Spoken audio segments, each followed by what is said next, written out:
My name is Evelyn Whitmore.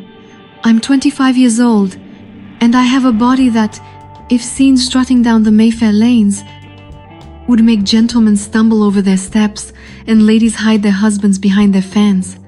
My face, an angelic disguise. But those who truly know me know that beneath this porcelain skin beats a heart full of wiles and well-kept desires. It was the summer of 1912, and after a broken engagement to a bankrupt aristocrat and a father who had decided to cut off my allowance, claiming I needed to grow up, there I was, alone in London, with little more than a few well-pressed dresses and a broken heel. Dignity? Ah, that one had already boarded the train to Edinburgh before me. It was on a sultry afternoon, when even the carriages seemed sluggish, that I came across an advertisement on the employment agency's notice board. Wanted, discreet, cultured, and good-looking lady to act as private secretary to the board of directors of the Ashcombe Shipping Company. Translation: someone who could smile, cross her legs elegantly, and keep her mouth shut when necessary. The next morning, I dressed in my best linen suit, donned a hat pilfered from my cousin, Lady Henrietta, and entered the building with the poise of someone who'd inherited 3 Bath mansions. The receptionist looked at me as if I were about to ask for coins for the tram. It didn't faze me. She waved me up without even a smile. 5th floor, polished mahogany door, and behind her, him, Mr. James Ashcombe. Tight white shirt, impeccable suspenders, freshly trimmed beard, and a look as if he smelled danger before he even poured it into the teapot. A man with the air of a count, but who ran a company with steady hands and hungry eyes. He knew the effect he had, and that made him all the more dangerous. "Evelyn Whitmore, I suppose?" he said, his voice aging in oak barrels. I held out my hand with a smile somewhere between cynical and inviting. "The very same. I came for the interview, unless you'd prefer I start today." He raised an eyebrow, amused, and gestured to the chair across from him. "Sit down. Let's talk." Talk? Was that what they called it? For the next few minutes, he asked trivial questions about my language training, my typing skills, my full-time availability. I responded with composure, but occasionally a provocative glance slipped out, a leg crossing, a lingering look, testing boundaries. His reaction was subtle, but present and delightful to observe. At the end of the conversation, he smirked and simply said, "You start on Monday." I left the room on shaky legs, and it wasn't for the opportunity, it was for him. On Monday, 8 o'clock sharp, there I was, hair tied to the side, burnt red lipstick, and a cream dress with a few buttons, deliberately not fastened. Every detail meticulously calculated. The other employees glared at me, especially Mrs. Mortimer, the administrative supervisor. Her smile was as fake as the diamonds in her ears.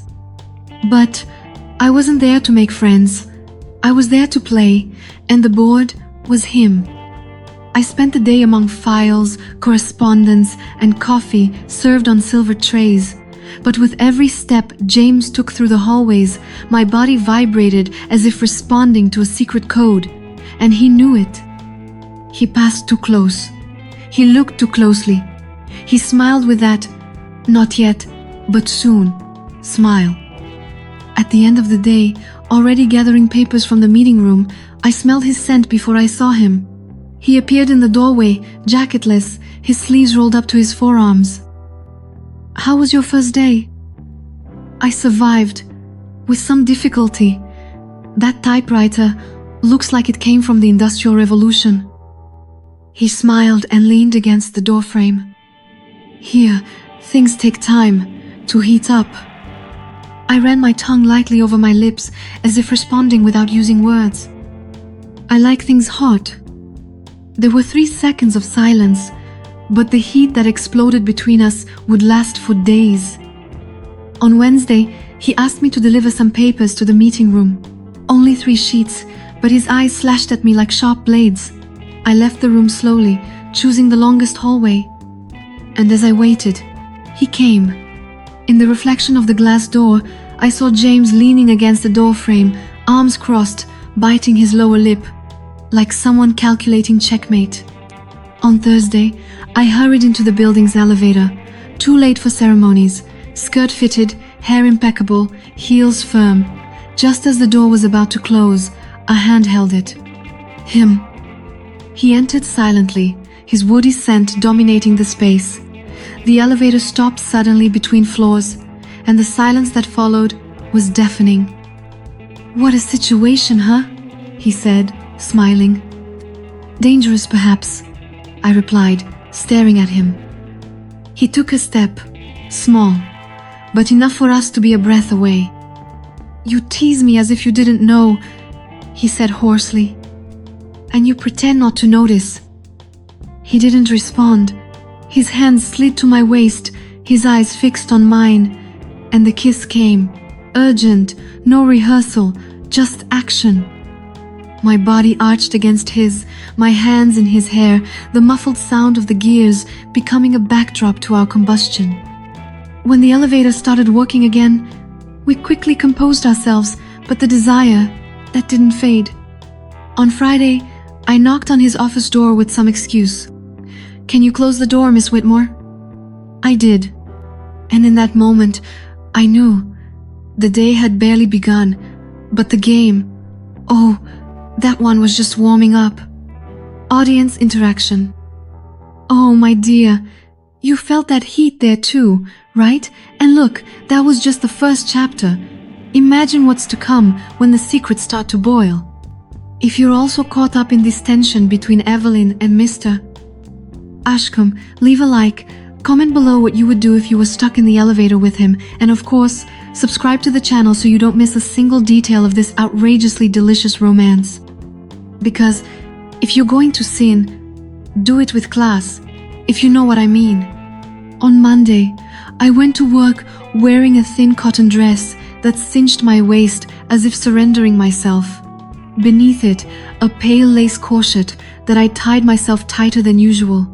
It wasn't just vanity. It was anticipation. The kiss in the elevator still burned on my lips, as if it had left a glowing ember. And, let's face it, I wanted more fuel for that fire.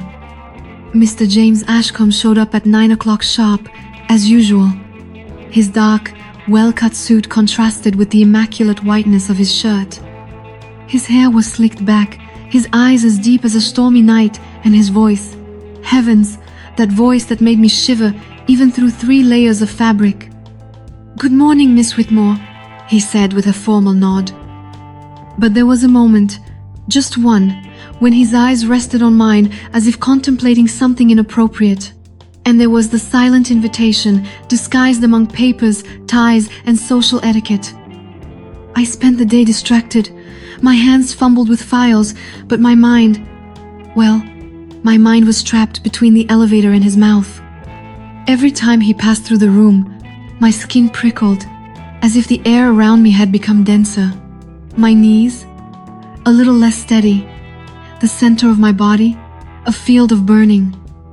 Toward late afternoon, the internal phone rang. "Miss Whitmore, could you bring the annual reports to my office? Now, please." That voice again, hoarse, firm, carved into the wood like the mansion's columns. I picked up the folders with trembling hands and headed upstairs. The hallway was empty, silent, and the afternoon light filtered through the windows in golden streaks across the marble floor. I knocked on the door. "Come in," he said. The room was bathed in a warm amber light. The curtains were half open, the air smelling of leather and cigar smoke. He was leaning against his desk, his hands in his jacket pockets, as if he already knew something was about to happen that would completely deviate from office norms. "The reports, sir," I murmured, holding out the folders. He didn't take them. "Lock the door, Evelyn." My heart pounded so loudly, I feared the pictures on the wall would hear. I closed the door slowly and turned the key. The sharp click of the latch sounded like an obscene whisper. When I turned, he was already close. Too close. His fingers gripped my chin gently and firmly at the same time, a combination that made me melt inside. "Do you have any idea what you're doing to me?" he asked, his voice low, muffled, almost a confession. "I think so," I replied, staring into his eyes like someone staring at sin and asking for more. He kissed me hungrily. There was no tenderness there, only urgency. Our lips met like old acquaintances who had waited forever for this moment. His hands slid over the curves of my body with indecent precision. My dress began to unravel, aided by gravity and his desire. The bodice, once tight, was loosened with a dexterity that betrayed practice or pure impatience. He sat me on his desk, pushing pens, papers, and silver watches as if none of it mattered. And, frankly, it didn't. The polished wood pressed against my back, his mouth on my lap, his tongue tracing secret paths across my skin. It was all too real a delirium to be interrupted. My moans came in short, almost inaudible gasps, as if desire itself knew we were in a forbidden place, and that, if you know what I mean, only made everything more delicious.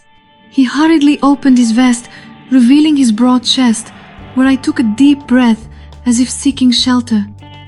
His warmth, his texture, the scent of his skin mingling with the leather of the chair and the sweat of tension. I could have intoxicated myself with it for days. "You're playing with the devil, Evelyn," he whispered, pulling me closer. "Maybe I like to burn," I retorted, biting his lower lip. And there, in that dance of wet rhythmic movements, we lost ourselves. No clock, no guilt, no name. Just skin, muffled moans, and promises exchanged with our hips. When it was all over, he helped me to my feet with the reverence of a gentleman who had just committed the most indecent of acts.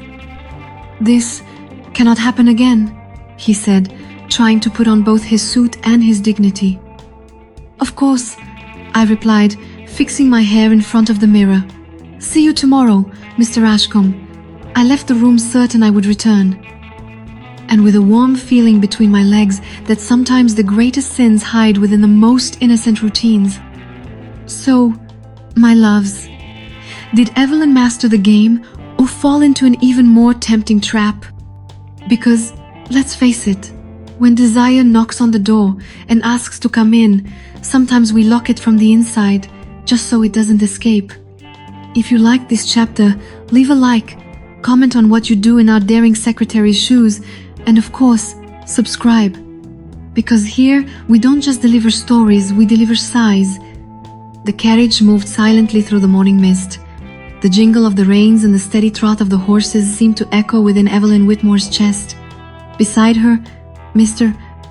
James Ashcombe, once merely her employer, was now part of her skin, her desires, everything she couldn't name but had felt from the first touch, the first whisper. It was 10 minutes of silence until the carriage stopped in front of a discreet hotel en Rue de la Seine, a place with a side entrance where not even the receptionist dared ask for names. He got out first, took the key with a subtle nod, and she followed, her heart pounding. The room was spacious, with heavy curtains and light filtering through the ancient windows. James Ashcombe looked at her as if he were about to betray himself. "This is madness," he said, his breath ragged. "That's precisely why we'll never forget," Evelyn replied, already undoing the hooks of her summer dress. He closed the door with a snap, let his tailcoat fall to the floor, dropped his pocket watch on the dresser, and advanced as if he couldn't bear another minute of restraint. "Take off that dress," he ordered, his voice husky with desire. She obeyed without hesitation. She remained in only her corset and heels. James Ashcombe watched her, as if etching a painting into every pore of his memory. He rested his forehead against hers, and the heat between their bodies already foretold the coming fire. "You are my favorite mistake," he whispered, "and my sweetest downfall." The kiss that sealed that confession was urgent, like someone who knows they won't have another chance, as if time were slipping away and only skin remained. They made love there. Amidst tossed pillows, loose suspenders, clothes torn in haste, and sighs trapped between ancient walls. The next morning had no scent of routine. The sheets still held the mess of the night before, and his scent lingered on the pillow like a promise. Evelyn woke slowly, her body still surrendered to a good tiredness, the kind the soul secretly longs to repeat.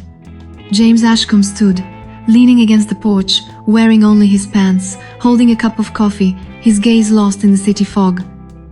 Evelyn watched him silently. He, once a figure of authority, now seemed part of her inner chaos. Wrapped in the blanket, she walked over to him, resting her chin on his shoulder. "Regret?" she asked softly. "Confused," he replied. "I want to send you away and lock you here with me forever." She smiled, but she knew. Intense pleasures usually come with a receipt, and the bill always comes. That same afternoon, they returned to the office, each in their own carriage. Evelyn arrived a few minutes later. Her hair tied back, her expression neutral, the posture of someone who has everything under control. But as soon as she stepped into the lobby, she sensed something had changed. The housekeeper eyed her suspiciously.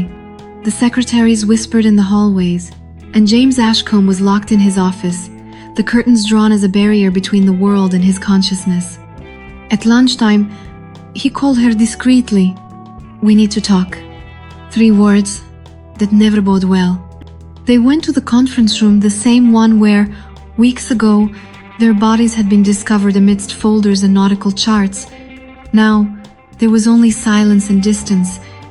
"They're talking," he said, his voice heavy.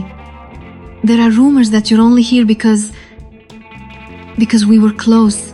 She didn't react. She just stared at him, waiting for the sentence she knew was coming.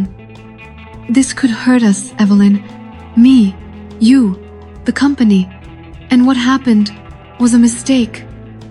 It hurt. Even though it was predictable, it hurt as if he dropped her off a cliff. "I understand," she said coldly. "The secretary knows how to behave." She stood, gathered her notes, and left the room with dignity. On the outside, a faint smile. On the inside, shattered. In the days that followed, she became a different person. Cold, methodical, impeccable. High-collared blouses, hair tied in a severe bun. No perfume, no glances. He noticed. He tried to get closer, but she wouldn't budge. Until, one Friday, with the office empty, he called her again. The room was the same, but the atmosphere was different. "You've changed," he said. "So have you. I don't want it to end like this." She stared at him, her eyes steady. "Then it ends the right way." He took 2 steps. He stopped. "Tell me you still want me." "I do." "Then why are you pretending I'm invisible?" "Because if I touch you again, I won't know how to stop." James Ashcombe stepped forward. He took her hand gently and hugged her. A long, silent embrace, full of meaning, without explicit desire, but full of restrained love. That night, he walked her to the carriage. Before she climbed in, he cupped her face with both hands. "I'm thinking of leaving everything. The city, the presidency, the routine, and I wanted to know if you'll come with me." Evelyn froze. Just 3 seconds. Enough time for her body to respond before reason. "You undressed me with your eyes. You made me forget the world between briefcases and afternoon tea. And now you're inviting me to run away? Of course I want to." He smiled, kissed her forehead. "Then let's do this right." The following week, she resigned, citing personal reasons. No one dared question her. The housekeeper simply lowered her eyes. Her colleagues pretended not to notice. Days later, James Ashcombe announced he would step down as president indefinitely. He said he would move to the countryside. Today, they live in a house with a balcony and a garden, where the afternoons are long and their gazes still carry the same fire as their first kiss. He still calls her my secretary, But now he sends her upstairs in skimpy French lace, claiming urgent meetings in the bedroom. And she goes, always ready, because, after all, she was just supposed to be his secretary. But Evelyn became his daily temptation. And James Ashcombe, his constant pleasure. Oh, my dear. If you've made it this far, tell me in the comments where you're listening to this story. I want to know if you've also felt that warmth in your chest and butterflies in your stomach along with Evelyn. Would you have the courage to drop everything for love? Huh? Don't forget to like, subscribe, and share with that person who loves a story of intense passion, the kind that changes lives. Thanks for watching until the end, and see you in the next video.